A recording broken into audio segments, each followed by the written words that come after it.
You're 8 years old when your mom sits you down and explains why you can't live here anymore. Your older brother is in jail again. Your sisters all dropped out of high school with babies. The neighborhood is full of gangs, and your mom is terrified you're next. She's sending you to Oregon to live with your uncle because Southern California is eating her family alive, one kid at a time. You don't understand why you're being punished, but you pack your bag anyway. Your uncle picks you up at the airport and immediately lays down the law. No street clothes, no attitude, no excuses. This is a real household with real rules. You're scared of this man who speaks in commands and expects immediate obedience. But for the first time in your life, someone gives a damn where you go after dark. He signs you up for football at the high school before you even know the rules. You're fast, you're smart, you're angry, he says. Channel that energy before it destroys you like it destroyed your brother. You don't want to play football. You want to go home to California where nobody makes you do homework. First practice, they put you at safety. Last line of defense. If you mess up, touchdowns happen. The pressure is immediate and constant. But something about being the protector clicks. Maybe it's because you needed protecting yourself. Maybe it's because you understand what happens when the safety net fails. By sophomore year, you're starting varsity and playing like your life depends on it. Because in a way, it does. It's proof that you're different from your siblings. Every tackle, every interception, every game-saving play puts more distance between you and the streets that claimed your family. College recruiters start calling your junior year. Not for your size. You're 5'10 and barely 180 pounds. But for your instincts. You read offenses like you grew up dodging trouble, which you did. The ability to see danger coming from every angle isn't natural talent, it's a survival skill. You choose USC because your uncle coaches there and because you believe God named you Troy for a reason.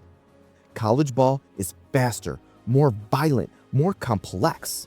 But you adapt because adaptation is what you do. You've been the smallest guy in dangerous situations your whole life. Your teammates call you the Tasmanian Devil because you hit like a freight train despite weighing less than most linebackers. What they don't understand is that fury comes from somewhere specific.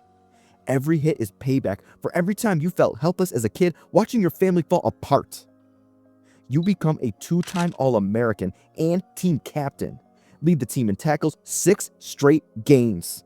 After wins, you don't celebrate like the others, you pray. Football stopped being a game the day it became your salvation. Every snap is a spiritual battle between the person you were and the person you're becoming. NFL draft night arrives and you're projected mid-first round.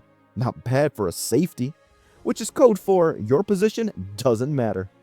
The first 15 picks fly by, mostly quarterbacks, edge rushers, offensive linemen. Pittsburgh finally calls your name at 16. You smile for the cameras, but you're doing math on the disrespect. Your rookie contract is decent money for a safety, which means it's nothing compared to skill positions. 4 years, partially guaranteed. The quarterback you'll be playing with makes triple your salary. The running back you'll be tackling in practice signed for more than your entire deal. Training camp teaches you NFL economics quickly. Safeties are replaceable parts in a machine designed around quarterbacks. You're not drafted to be a star. You're drafted to be the last guy between explosive plays and the end zone. Fail once and everyone remembers. Succeed 1,000 times and nobody notices. Your first game, you make 7 tackles and break up 2 passes. Local papers mention your solid debut in paragraph 6. The quarterback throws for 300 yards. That's the headline. You just prevented 3 potential touchdowns, but defense doesn't sell jerseys. The hits start adding up immediately. Safeties absorb punishment from every angle. Receivers going over the middle, running backs hitting the hole, linemen peeling back on screens. Your body becomes a crash test dummy for offensive coordinators who design plays specifically to make safeties choose between stopping big plays and staying healthy. By year 3, you're making Pro Bowls and forcing turnovers, but the medical bills tell a different story. concussions, shoulder separations, knee strains. The trainer knows your name better than most teammates. You pray before every game and after every hit because the line between protection and destruction gets thinner every Sunday. The irony isn't lost on you. You escaped street violence only to make a living using legal violence. The difference is this violence has rules, purpose, meaning. You're protecting something now instead of just surviving. Year 5. Everything clicks. You lead the league in interceptions and win Defensive Player of the Year.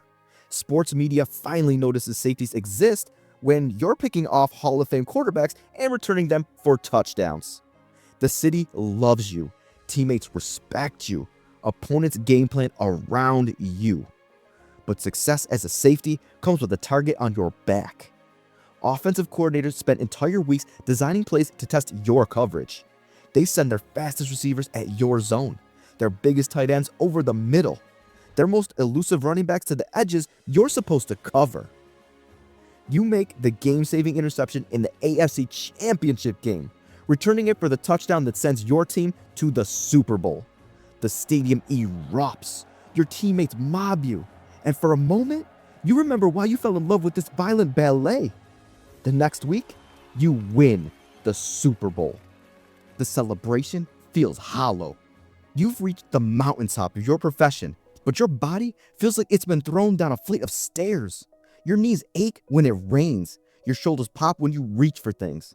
You're 28 years old and walking like your uncle. You convert to Orthodox Christianity and start making the sign of the cross after every play. Football saved you from the streets, but now you're questioning whether salvation through violence makes spiritual sense. You pray before games asking God to protect everyone on the field. Then spend 3 hours trying to knock people unconscious. The contradiction eats at you. Your faith teaches peace and love. Your profession demands controlled aggression and calculated violence. You compartmentalize by telling yourself you're protecting your teammates, your city, your family's future. But late at night, the questions multiply. Year 8. Your body starts sending eviction notices. The concussion in week 3 leaves you seeing double for days. The shoulder injury in week 7 requires surgery. The ankle sprain in week 12 never fully heals. You're still effective, but that split-second advantage is disappearing. Young safeties start looking different, faster, stronger, hungrier. The team drafts competition in the 3rd round, which means they're shopping for your replacement. You're still making plays, but the margin for error shrinks every season. One bad game and the whispers start.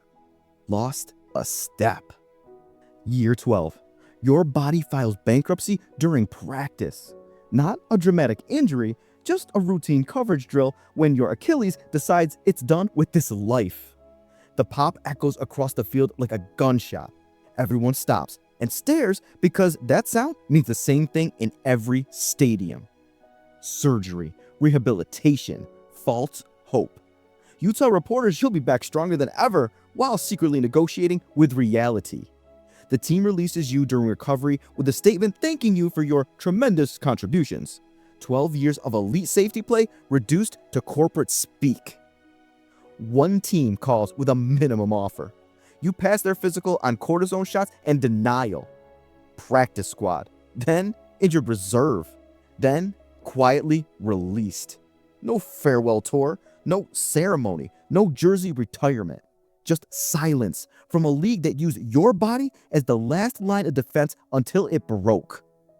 The game moves on without missing a beat. Your replacement learns your old responsibilities like you never existed. You settle into civilian life with a permanent limp and a medicine cabinet that sounds like a maraca when you walk. Sunday football becomes a meditation on violence and purpose. You recognize the artistry in perfect coverage, the split-second decisions that separate good safeties from great ones. When young players get injured making the same plays you used to make, you feel guilt you probably shouldn't. Your legacy lives in highlight reels and stat sheets. 158 games, 32 interceptions, 3 touchdowns, 2 Super Bowl rings. The quarterbacks you covered made millions in endorsements. You made millions in medical bills and memories that wake you up at night. But here's the thing about being a safety. You were the kid who got saved. So you spent your career saving others.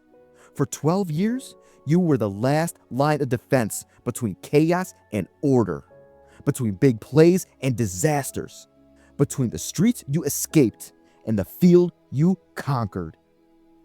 That 8-year-old who got sent away to avoid becoming another casualty, he never really left Oregon. He just found a way to make protection and violence coexist. Every tackle was a prayer. Every interception was proof that broken kids can become guardians. Football didn't just save you from the streets, it taught you that sometimes the only way to protect what matters is to put yourself between danger and the people counting on you, even if it destroys you in the process.